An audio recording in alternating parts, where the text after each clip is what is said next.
Assalamualaikum warahmatullahi wabarakatuh. Rabbi shrahli sadri wa yassirli amri wahlul 'uqdatam min lisani yafqahu qawli. Pemirsa Tadabbur Ramadan yang dimuliakan oleh Allah, marilah kita panjatkan rasa syukur kita kehadirat Ilahi Rabbi, karena hari ini, saat ini, insya Allah kita masih tetap dalam keadaan iman. Sholawat serta salam tak lupa kita haturkan kepada junjungan kita, baginda besar Nabi Muhammad Sallallahu Alaihi Wasallam.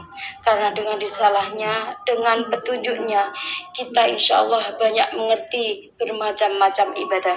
Salah satunya yaitu ibadah puasa Ramadan yang kita laksanakan hari ini.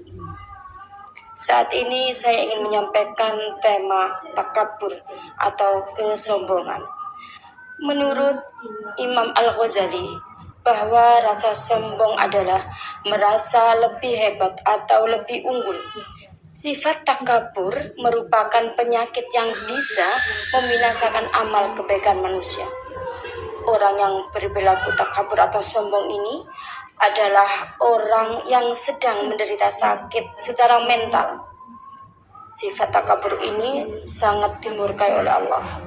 Allah sangat membenci hambanya yang bersifat takabur, karena hal itu merupakan perbuatan tercela dan tentu saja banyak mendatangkan mudarat bagi hamba tersebut.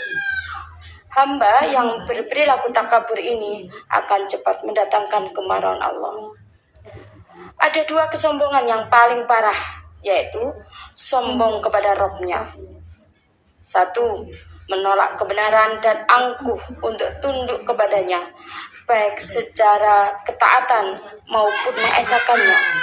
Manusia sering menggunakan sifat takabur ini untuk kepentingan diri sendiri. Dua, lupa bersyukur atas nikmat yang telah diberikan Allah pada seorang hamba, dan kerap kali memakai nikmat tersebut untuk melakukan perbuatan tercela, perbuatan yang dibenci oleh Allah. Salah satu contoh, ketika orang yang telah Allah berikan ilmu, ia senang berdebat dengan orang lain dan menganggap bahwa hanya pendapatnya lah yang paling benar dan tidak mau mendengarkan pendapat orang lain dan enggan menerima kebenaran. Itu semua merupakan dasar dari takabur dan bisa merusak hubungan persaudaraan. Pemirsa Tadabbur Ramadan yang dimuliakan oleh Allah, Imam besar Al-Ghazali pernah mengatakan, kesombongan adalah penyakit akut yang sangat ganas yang bisa membinasakan orang-orang, dan sedikit sekali yang bisa selamat darinya, baik kalangan ahli ibadah, zuhud maupun para ulama, terlebih lagi orang-orang awam seperti kita semua. Yang mesti dicatat bahwa sifat sombong ini adalah selalu membanggakan diri dan meremehkan orang lain. Bangga dengan nasabnya, bangga dengan ilmunya, bangga dengan hartanya, jabatan, ketampanan, dan kecantikannya. Inna akramakum indallahi atqakum, innallaha alimun khabir. Sesungguhnya orang yang paling mulia di antara kamu di sisi Allah ialah orang yang paling takwa di antara kamu. Al-Hujurat 13. Kita tidak boleh menyombongkan diri, sebab Allah sangat membenci orang yang memiliki sifat takabur. Allah Subhanahu wa taala berfirman dalam surat Al-Luqman ayat 16. Bismillahirrahmanirrahim. Wala tusa'ir haddaka lin-nasi wala tamshi fil ardi marha. Innallaha la yuhibbu kulla mukhtalin fakhur. Dan janganlah kamu memalingkan mukamu dari manusia karena rasa sombongmu, dan janganlah kamu berjalan di muka bumi dengan angkuh. Sesungguhnya Allah tidak menyukai orang-orang yang sombong lagi membanggakan diri. Dijelaskan bahwa kita tidak diperbolehkan memalingkan wajah dari lawan bicara kita, karena itu disebut sombong atau takabur. Akan tetapi hadapkanlah wajah kita dengan lawan bicara dengan wajah yang berseri-seri, dengan wajah tersenyum. Sungguh Allah tidak menyukai orang-orang yang bermegah-megah terhadap manusia yang lainnya, baik dengan harta, ilmu, jabatan yang kita miliki. Takabur adalah penyakit hati yang tersembunyi. Dalam bahasa Jawanya, delik marang atine dewe-dewe, tidak tampak namun berbahaya. Terkadang seorang mengalaminya tanpa tidak merasa bahwa ia sedang sakit. Tidak sedikit orang yang menderita penyakit takabur ini. Bisa jadi kita pun sedang menderita penyakit takabur ini. Pemirsa Tadabbur Ramadan yang dimuliakan oleh Allah.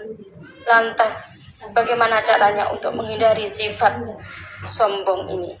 Dilansir dari beberapa sumber, Imam Al-Ghazali memberikan resep agar terhindar dari hal itu. Pertama, jika bertemu dengan anak-anak, anggaplah anak-anak tersebut lebih mulia daripada kita, karena mereka belum banyak melakukan dosa.